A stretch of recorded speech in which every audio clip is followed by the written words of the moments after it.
সুপ্রভাত। দধিচিড়া উৎসব, মায়াপুর ইস্কন টেম্পল, পানিহাটি ইস্কন টেম্পল, চন্দ্রোদয় মন্দির, মায়াপুর একটি সংকীর্তন, ওই নাম সংকীর্তন।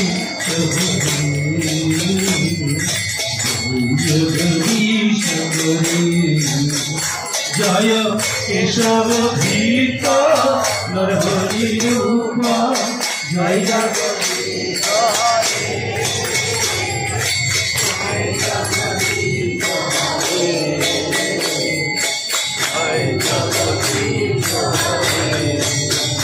জয় নৃসিংহদেব, জয় নৃসিংহদেব,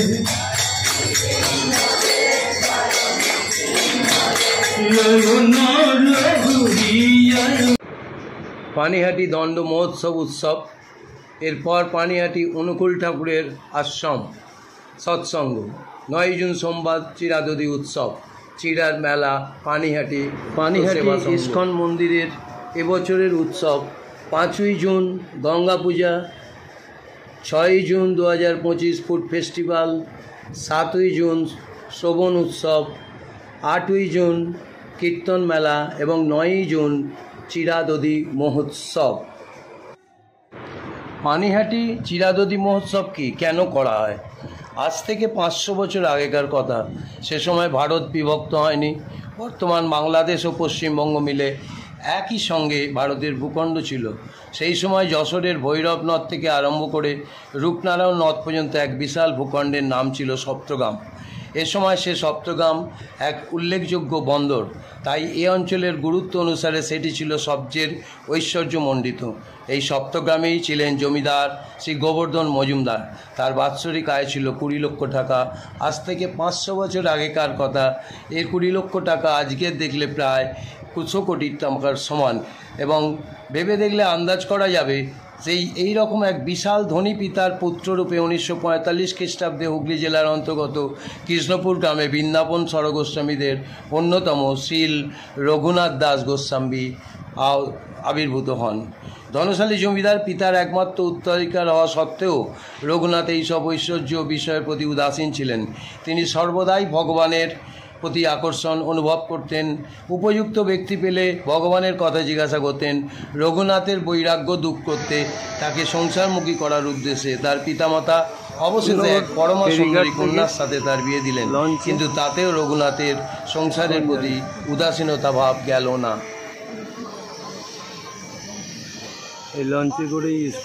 পানিহাটি ইস্কন মন্দির যা খুবই সোজা। হাওড়া থেকে কোন্নগর ট্রেন থেকে নেবে অটো, এবং তারপর ফেরিঘাটে গিয়ে ফেরিঘাটে গিয়ে সেই ফেরিঘাটে নদী পেরোলেই, যেমন মায়াপুরে নদী পেরোলেই মন্দির, সেরকম এখানে নদী পেরোলেই মন্দির, ইস্কন মন্দির, এবং শ্রী শ্রী অনুকূলচন্দ্র ঠাকুরের আশ্রম আছে, সৎসঙ্গ আশ্রম আছে। আমি সেই নৌকায় ফেরিঘাটে গিয়ে সেই নৌকা করে যেটি থেকে নেবে হাঁটতে হাঁটতে চলে গেলাম পানিহাটি ইস্কন মন্দিরে।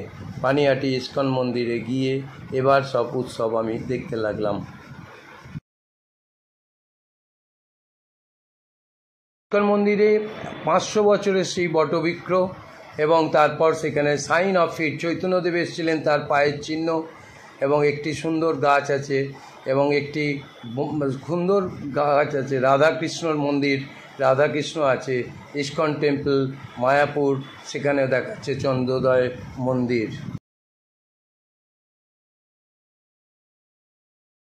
যে বটবৃক্ষের তলে নিত্যানন্দ প্রভু ওয়েট করেছিলেন, 500 বছরের পুরনো সেই বটগাছ, এবং এই বটগাছের বয়স 500 বছর। তারপর এটা হচ্ছে চৈতন্যদেবের পায়ের চিহ্ন পানিহাটি ইস্কন মন্দিরে। সেই ইস্কন মন্দির দেখা যাচ্ছে, আর তার পাশেই আছে অনুকূল ঠাকুরের আশ্রম। এইখানে আমরা অনুকূল ঠাকুরকে দেখা যাচ্ছে। জয় শ্রী অনুকূল।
রাধা কৃষ্ণ, তারপরে দেখতে পাবেন আপনারা রাধা কৃষ্ণের পরে আমাদের শ্রী প্রভুপাদ, শ্রী অভয়চরণবিন্দ ভক্তি বেদান্ত স্বামী প্রভুপাদ প্রতিষ্ঠাতা শ্রী আন্তর্জাতিক বিভাস্তরের ওইটা এই ঘরেই সমস্ত কীর্তন হয় এবং এখানে একটি জগদ্ধাত্রী মা আছেন। এই জগদ্ধাত্রীর মাতার মন্দির সেখানে আছে, খুব সুন্দর একটি জগদ্ধাত্রী দেবী। এরপরে আমরা দেখতে পাবো এইখানে 500 বছরের পুরনো একটি বট গাছ এবং সেখানে তার আমাদের শ্রী চৈতন্য মহাপ্রভু এসেছিলেন, সেখানে তার সেই পায়ের চিহ্ন এবং সেখানে সেই আমাদের জয় প্রভুপাদ এবং নিতাই আর আমাদের সমস্ত কিছু নিয়ে একটি সুন্দর প্রতিকৃতি করা আছে এবং তার সামনে হরিনাম সংকীর্তন হচ্ছে।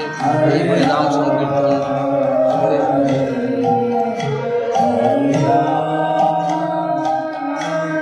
আমি গেছিলাম রবিবার 8ই জুন, সারাদিন কীর্তন মেলা, এখানেও সেই কীর্তন চলছে।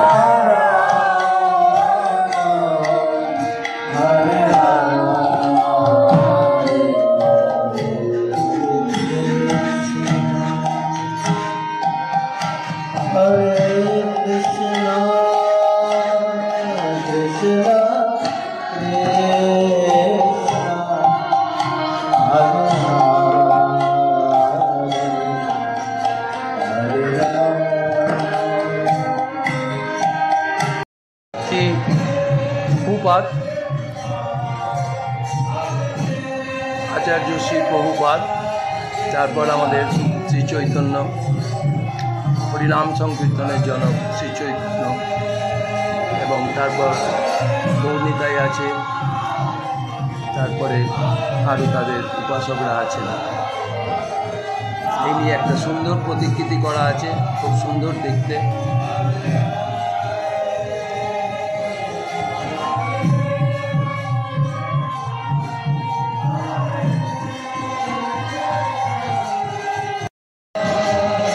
গঙ্গার ঘাটে পাশে একটি সুন্দর শিব মন্দির করা আছে। এই শিব মন্দির নাম দিয়েছেন তারকেশ্বর।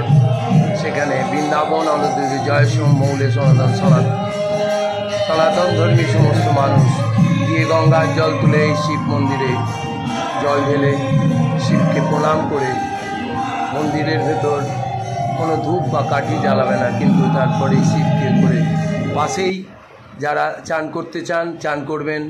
এই ইস্কন মন্দিরের লাগোয়া যে গঙ্গার ঘাট, সেই গঙ্গার ঘাটে অনেকে চান করছেন, নাম সংকীর্তন শুনবেন, সারাদিন থাকবেন। তারা অনেক দূর থেকে এসছেন এবং পাশেই সমস্ত কিছু ভালো জায়গা করা আছে, তার ফলে সেখান থেকে তারা খুব সুন্দরভাবে এই উৎসবে যোগদান করতে পারবেন। প্রায় 1513-14 খ্রিস্টাব্দের কথা। উত্তর 24 পরগনার জেলায় সোদপুর স্টেশন থেকে অনতি দূরে গঙ্গা তীরে পানিহাটি গ্রাম। এখানে শিল রাঘব পণ্ডিত গোস্বামী বাড়িতে নিত্যানন্দ প্রভু এসেছেন। সেই দিন ছিল জ্যৈষ্ঠ মাসের শুক্লা ত্রয়োদশী তিথি।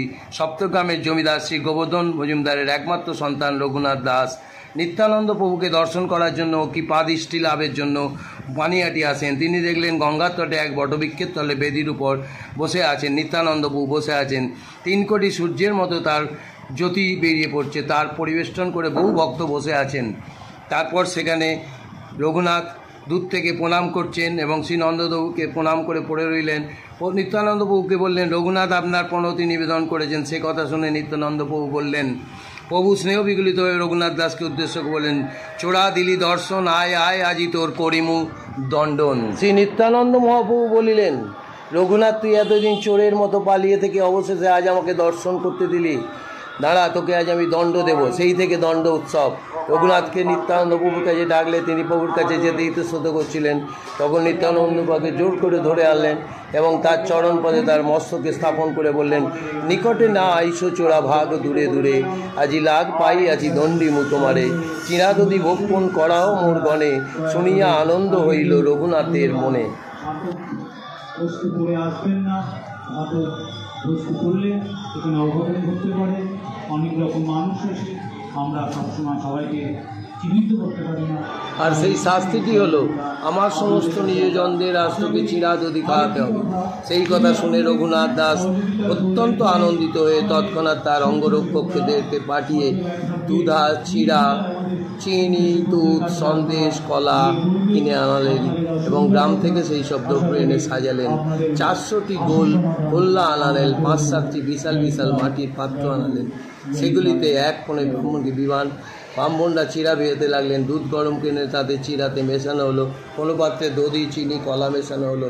সেই পাত্রে ঘন দুধের সাথে কলা, চিনি গিয়ে মিশিয়ে কর্পূর মেশানো হলো। এইভাবে 7টি বড় বড় পাত্র এনে নিত্যানন্দ প্রভুর সামনে রাখা হলো।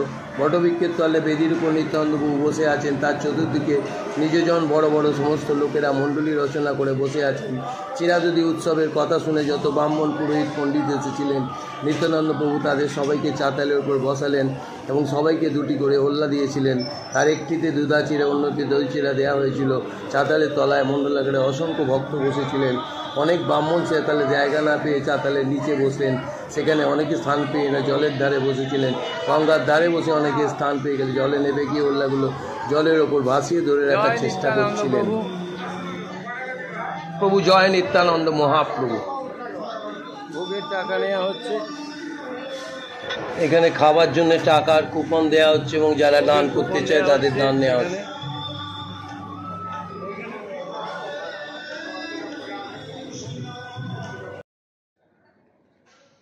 সৎসঙ্গ ঠাকুরবাড়ি পানিহাটি। এরপর 7টি বড় পাত্রে নিত্যানন্দ সামনে রাখে, সেই তারা জলে নেমে গিয়েও খাচ্ছে। 20 জন পরিবেশন করে সবাইকে চিরাদধি দিতে লাগলেন। সবাইকে চিরাদধি দেওয়া হলে কেউই ভোজন করছিলেন না, কারণ সেই সমস্ত ভক্তের মনোনিবাস নিত্যানন্দ প্রভু আগে ভোজন শুরু করবেন, তারপর সেই নির্দেশক্রমে আমরা ভোজন করিব। ঠিক সেই সময় এখানে পৌঁছলেন রাঘব পণ্ডিত গোস্বামী। তিনি সেই বিশাল মহোৎসব দেখে আনন্দিত হয়ে হাসতে লাগলেন। নানা রকমের প্রসাদ নিয়ে নিত্যানন্দবাবুকে বললেন, আপনার জন্য আমি নিজ গিয়ে ভোগ নিবেদন করেছি, আর এখানে উৎসব, এদিকে আমার ঘরে প্রসাদ রয়েছে। নিত্যানন্দবাবু বললেন, তোমার ঘরে আমি রাতে প্রসাদ পাবো। তুমি জাতিতে গোপ, তাই নদীর ধারে এই গোপীদের সাথে পুলিন ভোজন করতে আমার খুব আনন্দ হয়। 2টি হোল্লা নিয়ে তুমি আমাদের সাথে প্রসাদ পাও। অসংখ্য ভক্তমণ্ডলীর কাছে চিরাদধি থাকলেও কেউ ভোজন করছিল না। নিত্যানন্দ প্রভু ধ্যানের মাধ্যমে চৈতন্য মহাপ্রভুকে নিয়ে এলেন।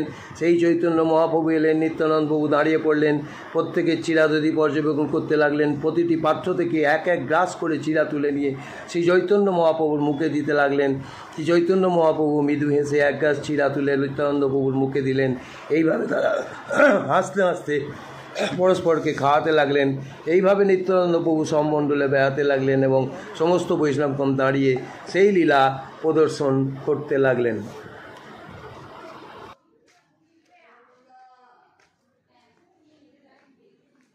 কোনো ভাগ্যবান সেই ব্যাপার লক্ষ্য করছিলেন, অনেকেই বুঝতে পারছিলেন না নিত্যানন্দবাবু কী করছেন, কারণ অনেকেই শ্রী চৈতন্য মহাপ্রভুকে দেখতেই পাচ্ছেন না। তারপর নিত্যানন্দবাবু আসনে বসলেন, মহাপ্রভুকে বসালেন। আনন্দে নানা ভাব এসে নিত্যানন্দবাবু সবাইকে নির্দেশ দিলেন, হরিনাম উচ্চারণ করতে করতে তোমরা সকলে ভোজন করো। তখন হরিধ্বনিতে আকাশ বাতাস পরিপূর্ণ হলো। নিত্যানন্দবাবু আগে মুখে গ্রাস তুললেন, তখন অন্যরা ভোজন শুরু করলেন। সেই সময় ভোজনকারী বৈষ্ণবগণের প্রত্যেকের মনে পানিহাটি কিংবা গঙ্গাতটের কথা মনে হলো না। মনে হলো শ্রী বৃন্দাবনে শ্রীকৃষ্ণ বলরামের সাথে তারা গোপসখা যমুনার তীরে পুলিন ভোজন করছেন। এদিকে যে মহোৎসব হচ্ছে সেই কথা শুনে পাশের গ্রাম থেকে সমস্ত ভক্তরা বহু পরিমাণে চিরা, দই, সন্দেশ নিয়ে এসে পৌঁছলো। যে যা নিয়ে এলো রঘুনাথ দাস গোস্বামী তাদের মূল্য দিয়ে সেগুলো কিনে নিলেন এবং সেগুলি খাওয়ালেন। অসংখ্য ভক্ত সেখানে মজা দেখতে আসিলেন, তাদেরকেও চিরাদধি কলা খাওয়ানো হলো। তাদের কাছে সবার কাছে 4টি কুণ্ডিতে অবশেষে প্রসাদটি রঘুনাথ গোস্বামীকে দিয়েছিলেন। বাকি 3টি কুণ্ডি অবশেষ থেকে একটু করে নিয়ে ব্রাহ্মণ অন্য সমস্ত ভক্তকে দিলেন। রঘুনাথ দাস গোস্বামীও প্রচুর পরিমাণে অবশেষ প্রসাদ ভক্তদের বন্টন করতে লাগলেন। তারপর একটু বিশ্রাম নিয়ে সন্ধ্যাকালে শ্রী নিত্যানন্দ মহাপ্রভুর হরিনাম সংকীর্তনে মাতলেন। ভগবত প্রেমে এই জগৎ প্লাবিত করেছেন। অনেকেই সেখানে নিত্যানন্দ প্রভুর সাথে শ্রী চৈতন্য মহাপ্রভুকে নাচতে দেখলেন। আবার অনেকে মহাপ্রভুকে দেখেনি, তারা জানেন মহাপ্রভু তো জগন্নাথপুরী ধামে আছেন। যাই হোক, সেই দধিচিরা উৎসবে রঘুনাথ দাস গোস্বামী সমস্ত ভক্তগণকে আনন্দে বিয়ে বল হলো। সেই চিরাচরি উৎসব অনুসারে প্রতি বছর জ্যৈষ্ঠ মাসে শুক্লা একাদশী তিথিতে এই পানিহাটিতে সেই বটবৃক্ষতলে চিরাদধি মহোৎসব হয়। ধন্যবাদ। হরে কৃষ্ণ কৃষ্ণ কৃষ্ণ হরে হরে, হরে রাম রাম রাম হরে হরে।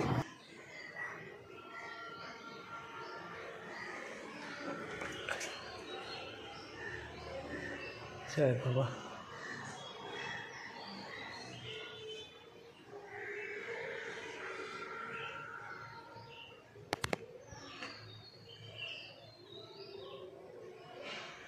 শ্রী নমো ভগবতে নিত্য গোপালায়। এটা আরেকটি আশ্রম। এই আশ্রমের ভেতর আশ্রমের প্রতিষ্ঠাতা খুব সুন্দর করে সাজানো ছিল, প্রতিষ্ঠাতার মূর্তি এবং সমস্ত কিছু। তখন বন্ধ হয়ে গেল। পানিহাটি কৈবল্য মঠ এটাকে বলা হয়, পানিহাটি কৈবল্য মঠ। এরপর সেখানে সুন্দর একটা বাগান আছে, সেই বাগানটা ঘুরে ঘুরে দেখলাম এবং ছবি তুললাম। এরপর চলে এলাম আমাদের ইস্কনের রান্নাঘর। ইস্কনের এই ঘরে রান্না হচ্ছিল, সব মহিলারা আনাজ করছেন এবং সারাদিন ধরে রান্না, প্রচুর লোকের খাওয়ার আয়োজন। তারা সবাই যে খাচ্ছিলেন, পরে খাবার দেওয়ার ব্যবস্থা, অনেক লোক হয়েছিল বলে তার সেটা